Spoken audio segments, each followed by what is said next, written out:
In the 10th standard, we have studied about functional group.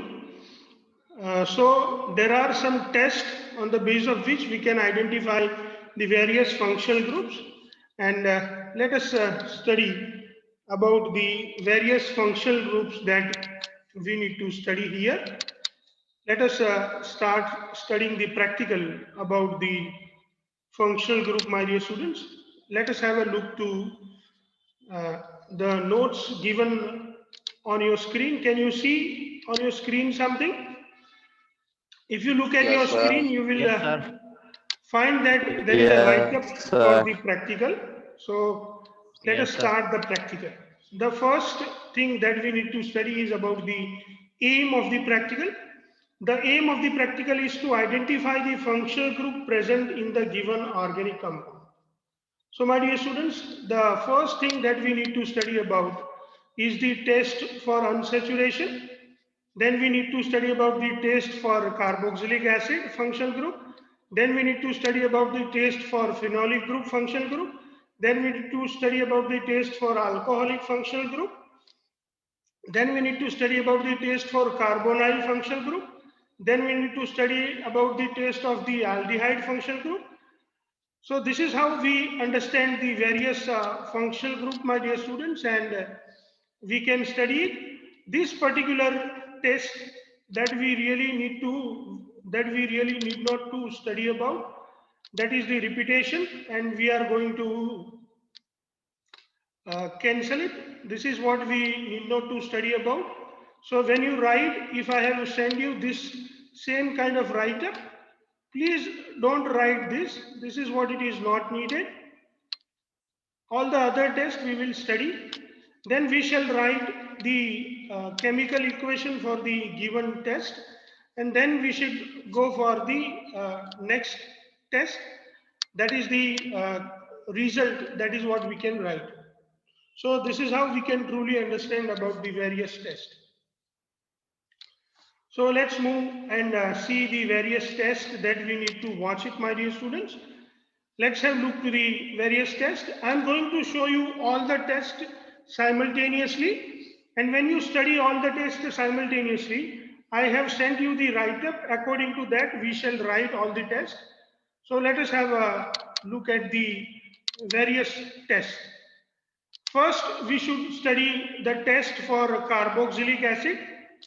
So we are going to study the test for the carboxylic acid test, which is known as the sodium bicarbonate test. Let us have a look to the sodium bicarbonate test. So the various materials required for the sodium bicarbonate test are the organic compound. We need sodium bicarbonate, we need test tubes, we need spatula. Let us perform the test. We take a test tube in which the organic compound is added. The test tube contains the organic compound. This is what it is, the solution of the organic compound in water. And now we are going to add the sodium bicarbonate. As soon as we add the sodium bicarbonate, my dear students, carbon dioxide gas is produced. And this carbon dioxide gas gives us the brisk effervescences. You can see these are the various effervescences you can see. You can see there are lots of bubbles and effervescences. You can see them in during this test, and this is how. Let us see it once again.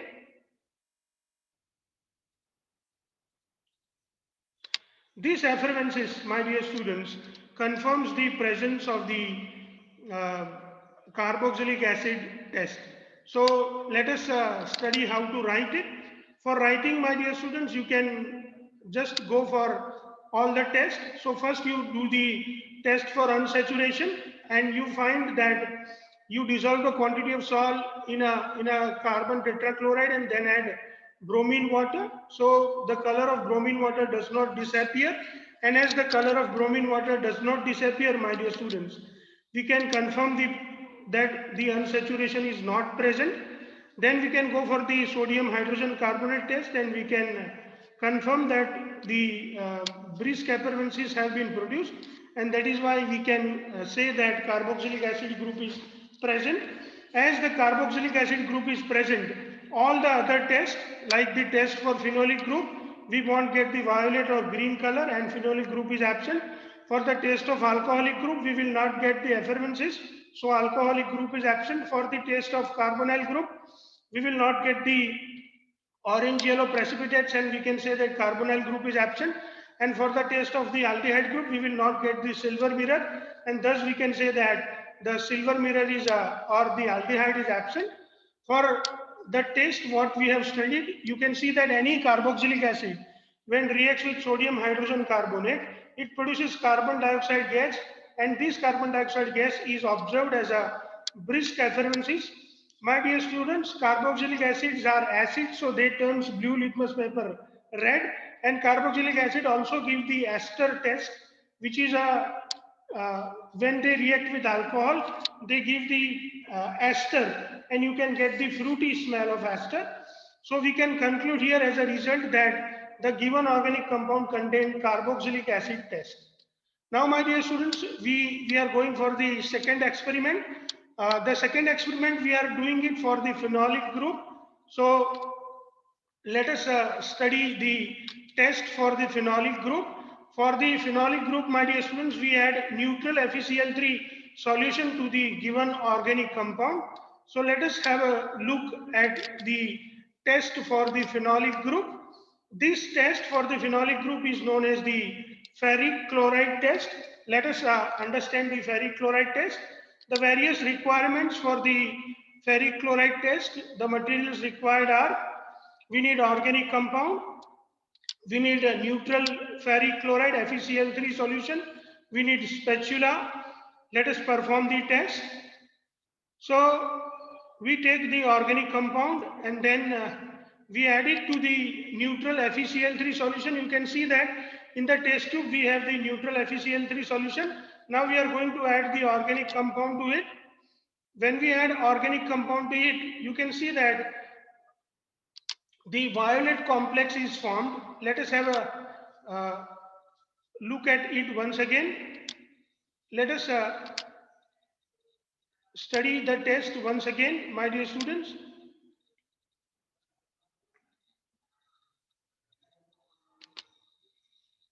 So you can see that the violet coloration is observed, and due to this violet coloration, my dear students, we can easily understand the um, presence of the phenolic group.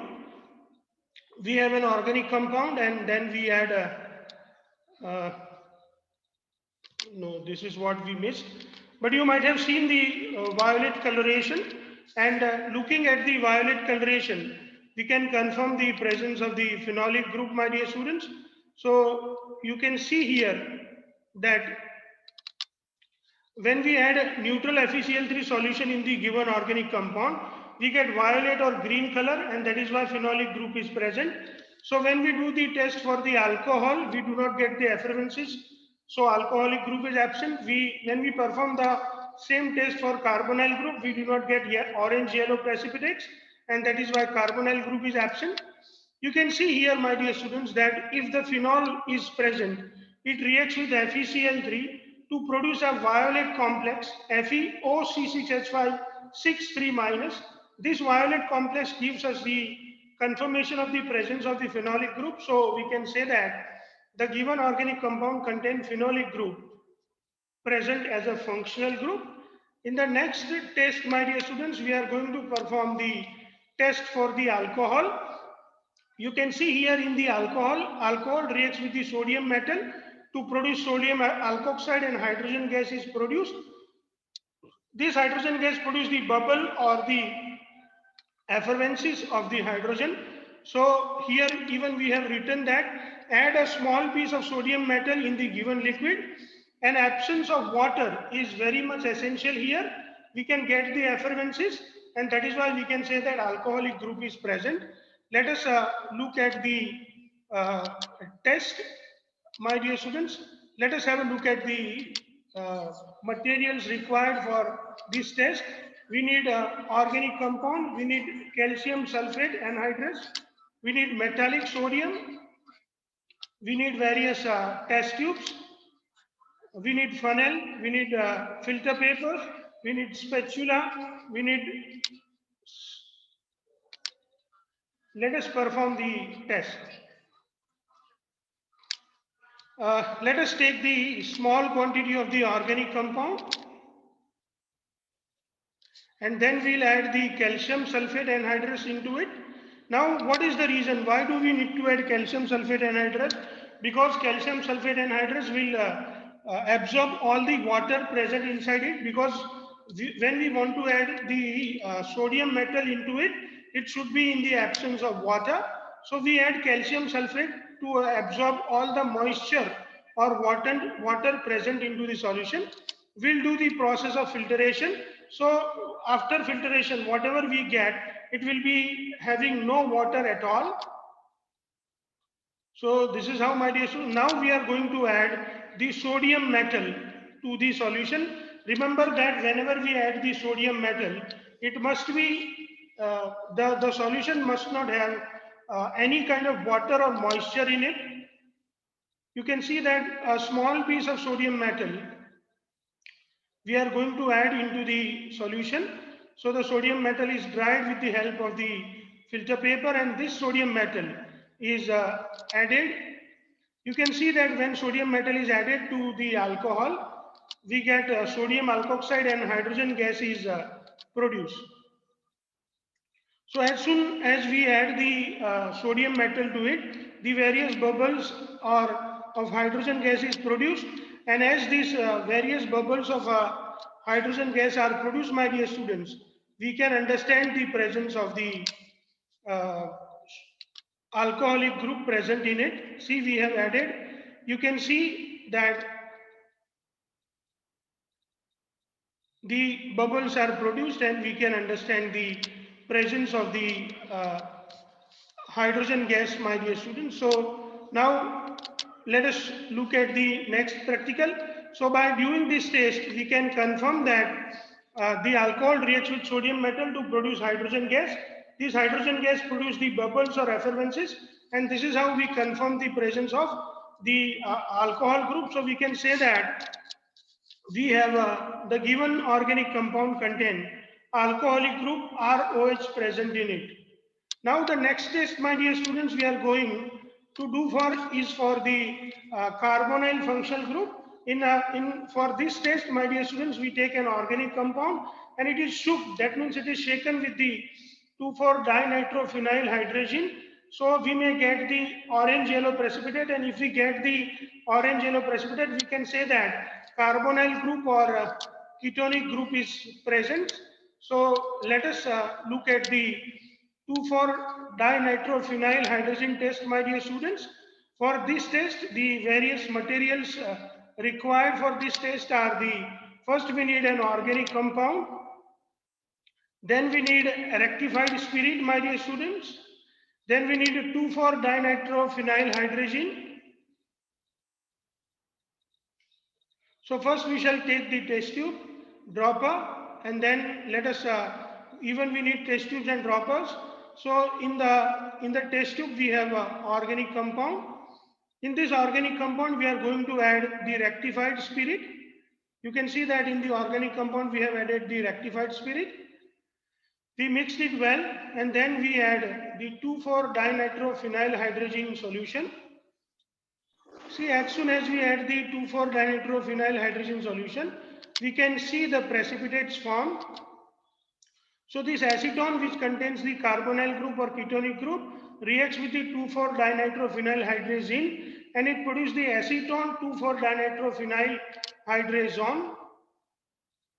So as this 2,4-dinitrophenyl hydrazone is produced, we can get the orange yellow precipitates, my dear students, and this presence of orange yellow precipitates confirms the presence of carbonyl group or ketonic group, my dear students. So you can see here we have written the chemical equation that acetone, when it reacts with the 2,4-dinitrophenyl hydrogen, it produces the orange yellow precipitates of acetone 2,4-dinitrophenyl hydrazone, and this is how we can confirm the presence of the ketonic group.